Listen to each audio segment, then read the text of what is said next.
So Love it. next topic. What are we going to do? What are we talking about? Soros. Ugh. Bum, bum, bum. This too, another topic that we were working on with the Mom Donnie and the 250th anniversary. So for all whistlers who didn't catch that segment, maybe you want to hop over and catch that one, because we're going to go right into this one regarding George Soros and how he plays into this communism, socialism type of regime.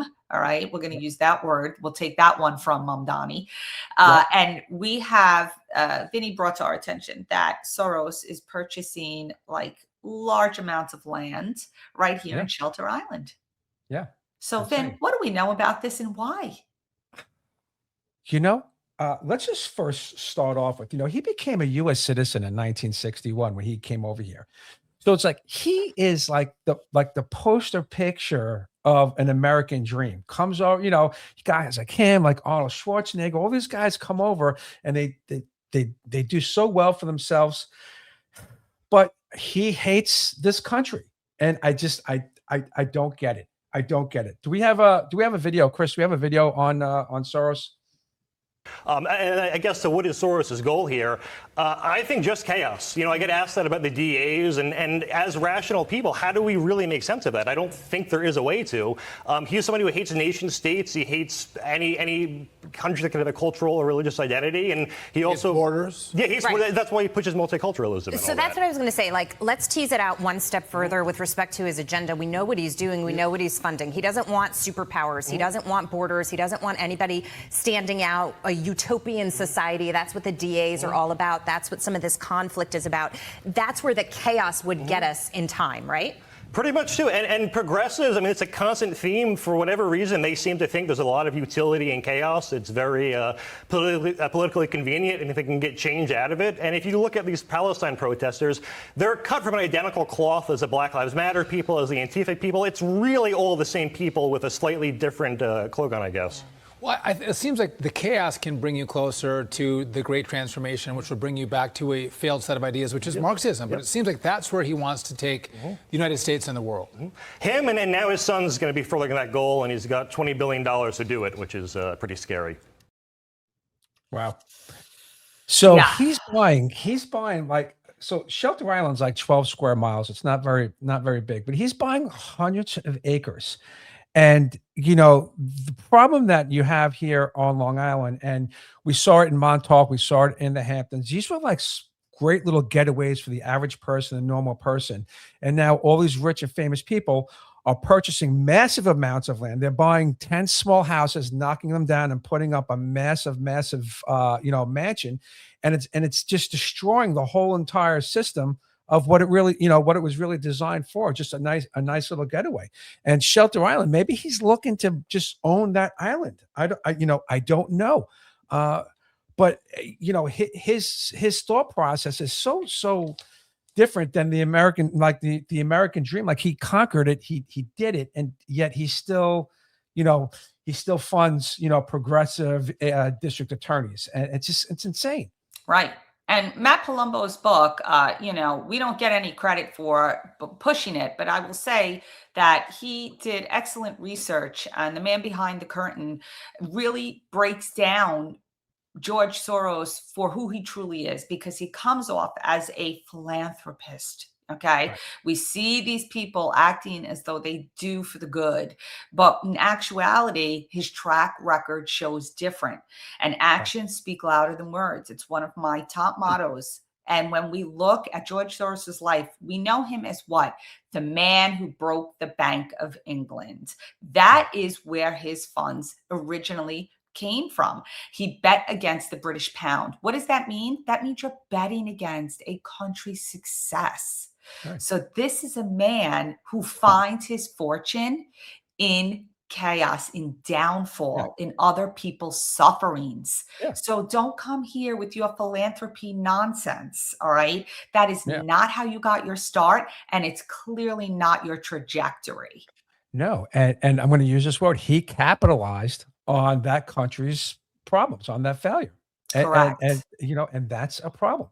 But, he's a philanthropist, but he's a philanthropist to certain organizations.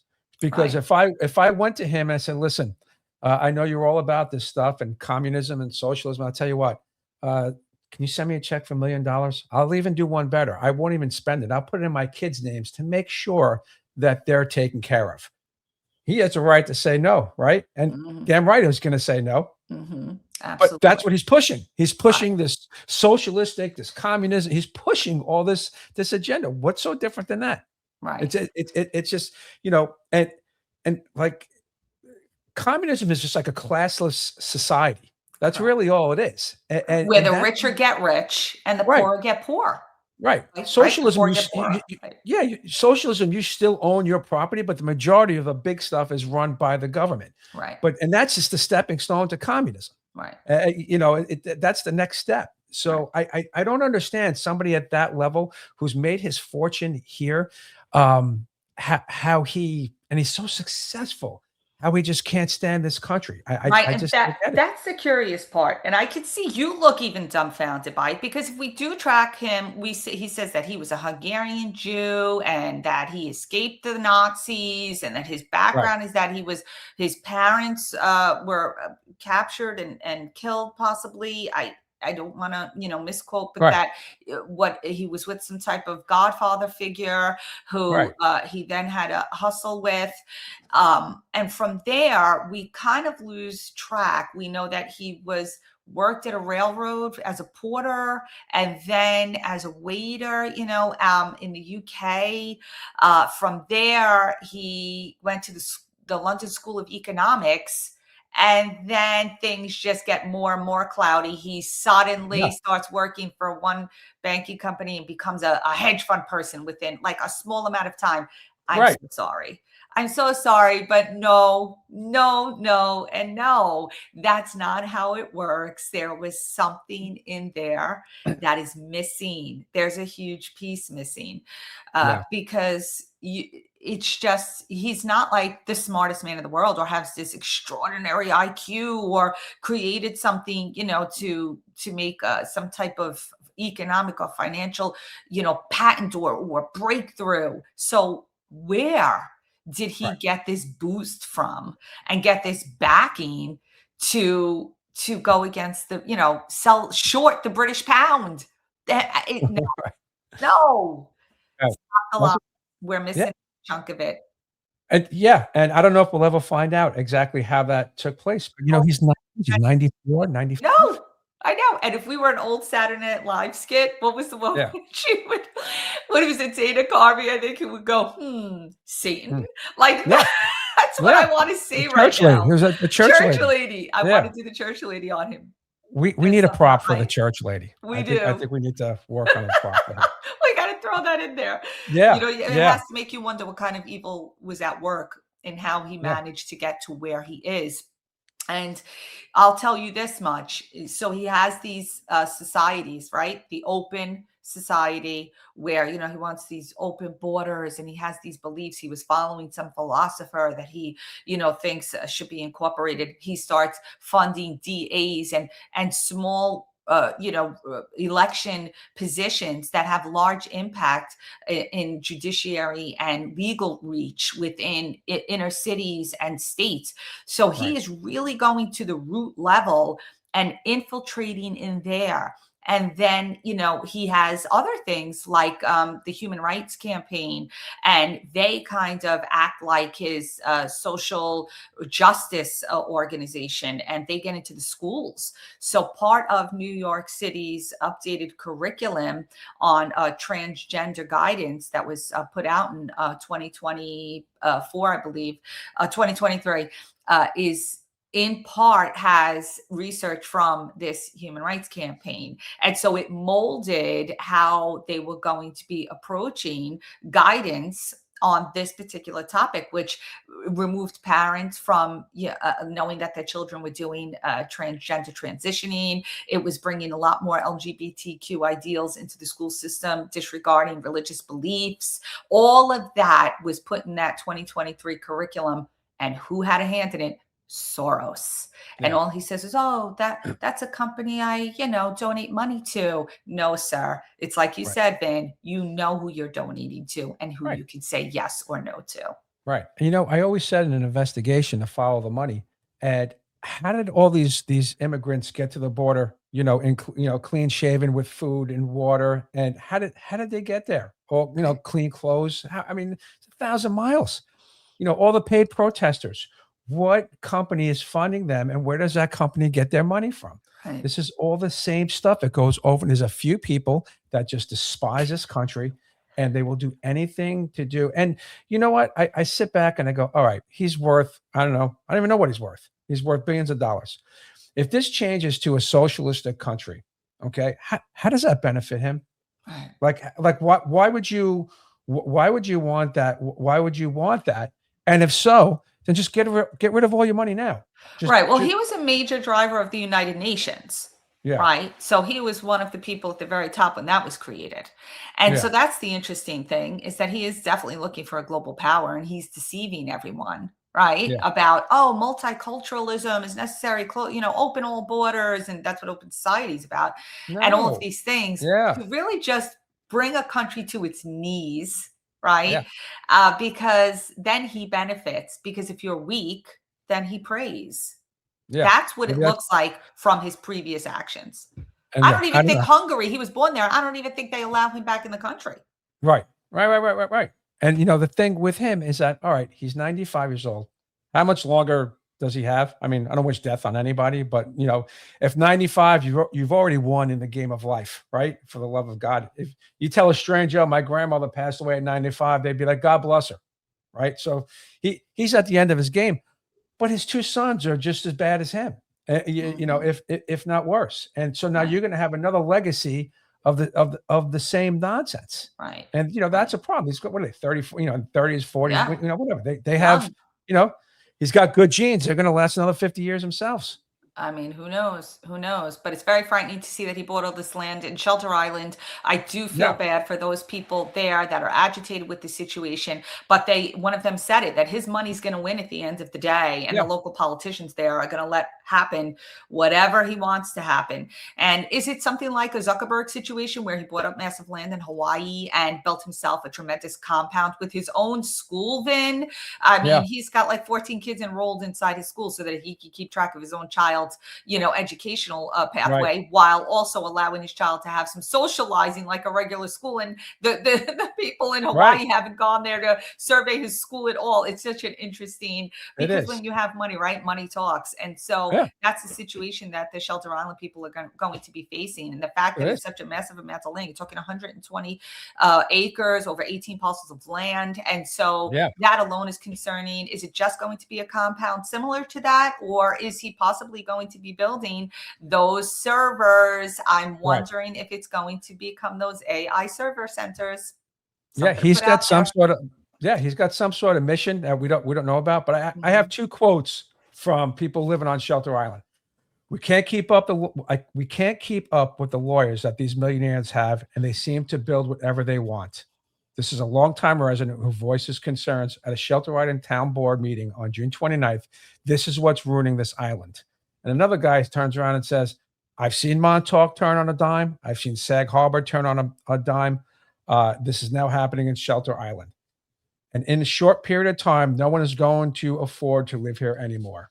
And that's what's happening. So I don't know what he's got going on, but it's not cool. And again, you used to go out there and listen, you've been out there. It used to be a nice, peaceful place. And now it's just filled with monstrous, mansions. And then what happens? The nice little quaint little places, the little restaurants and everything else, they go out. Then you got these bougie things with all these foods that you can't pronounce that, so over the top. And it's like, we went to a wedding a couple years ago out in Montauk. I had a beer. My wife had a drink, and it was like $63. And I was like, oh my God, do I get a prize? Like, is this crazy? Like, what comes with this 63? Like, it was insane. Yeah, you're paying. They want you to pay for the atmosphere to be amongst the, elite. And it's like, really, everyone has their good and their bad, and we're all regular people. You want to sit there and throw around that you have whatever this amount of money, and so therefore I have to pay more to have my drink in this area because you're here, whoever you are. I don't even know you. It's just insane, but it's pitiful. You have a man with all of these billions, And all Yeah. he's working towards is the destruction of a beautiful country that offered so many people a freedom that was Yeah. never seen before. And Yeah. he's working so hard to bring it down that it is sad. And we need to correct that we are being killed from within. And let And me ask you so, this. Is that a democratic view? I don't think so. no, And that's the problem. Like the mainstream Democrats who, you could talk to and you could have a conversation with a mainstream Democrat all day long, same as a mainstream Republican. But when they bounce off to, either side, like I truly feel like, this is not this should be another party. Like there really should be another party because I know a lot of Democrats do not agree with this type of outlook on America. right, But the problem is if they win the primary, right, like we just saw, and right, that's going to be the Democratic right, nominee. Problem is the Democrats won't turn around and say, hey, you know what, I don't like the Republican Party, but I have to vote for them because right. it's in me. Like I can't vote for them. It's in me to vote Democrat, no matter what it is, and we've seen it. Exactly.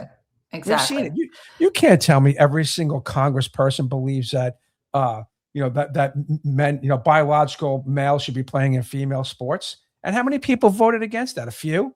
It's just it doesn't. Certain things just don't make sense. It's on such an extreme, but that party will stick together even though they don't believe in what they're really saying, and Right. it drives me crazy when you look at that. Right. There should be I'm another not party. going to run with a particular party. I might be signed up as a particular party, but that's for the primaries, right? Because we only have a choice to be a Democrat or a Republican to be in the primary. You can't be a Right. conservative or an outside wing party, which is Right. very, very unfair because you don't have a vote in the primary. So, okay, I'll go this way. But if I'm hearing something from my local Republican politician that I am not aligned with, and my Democrat politician is telling me something that I am aligned with, I'm voting Right. that way. I Of don't course. party lines. Right. I'm not interested in that. It's Right. like you want to talk Nazi? That's what we're talking about. Oh, I must only follow what this party is offering. Nope, not healthy. Right. No, Nope. you just Can't think for yourself. you just can't do it. And that's why I always say like that, like they educate the dumb and these people listen to them and they're not going to get the promises you're not going to get the promises that they were promised. And that's a shame because they're going to fall into it. And then they're going to go, well, it wasn't so bad anyway. He just didn't, he just come up with, I didn't get my free schooling or I didn't get my free bus ride downtown. Okay, but now you took away, maybe that other person was more law enforcement oriented. Maybe the Right. crime would have been better. Like you have to really sit and weigh these things out. And quite Yeah. honestly, I just think like right now people really have to focus on, crime and this immigration and just supporting your military and your police and everything else will just fall into place. Stop. If you don't hate this country, everything else will fall into place. It's true. I think there is a little more complexity there too, though, with, of course, where the roots of it come is education. As you said, it's like they're brainwashed or they're just Right. uneducated. And there is an attack on knowledge that like we've Right. never seen before. And we have politicians who cater to chaos and they love to confuse the voter. Like that Prop 1 back in 24 and when we had to vote on that. It was, to the effect of that there were 11 new classes added to the Title IX here in America, Title Right. I, and they were, no, Title IX, right? Where am I with the classes? I'm confusing my titles. Forget that, Whistler. I'll get it back to you. But they Right. added 11 new classes to it. And the issue with that is all they were screaming about was more abortion rights, and that Right. is like they know that's the winner, so they covered up the rest of what they were doing with Right. the one they knew would pull the people. Meanwhile, really the abortion rights have already been solidified. That was done back in 2019. Right. So it was all just a bunch of lies, and so they just wanted, don't look over here, look over here. And Right. a lot of people didn't realize what they permitted in accepting that Prop 1. No, that's right. And like when we saw it on The View last week, we commented, "Oh, we're losing our black rights." And what are you talking about? There's no rights being. Just just please stop, everybody. For the love of God, just please stop. Fear mongering, Right. gaslighting, that's what they do. And so if we need networks like ours to help these people hopefully see the truth. So I hope they trust us. Listen, Soros will be talking about for years to come, and his kids. So Hopefully not. let's move on. Let's move on to the next segment. Sounds good. All right.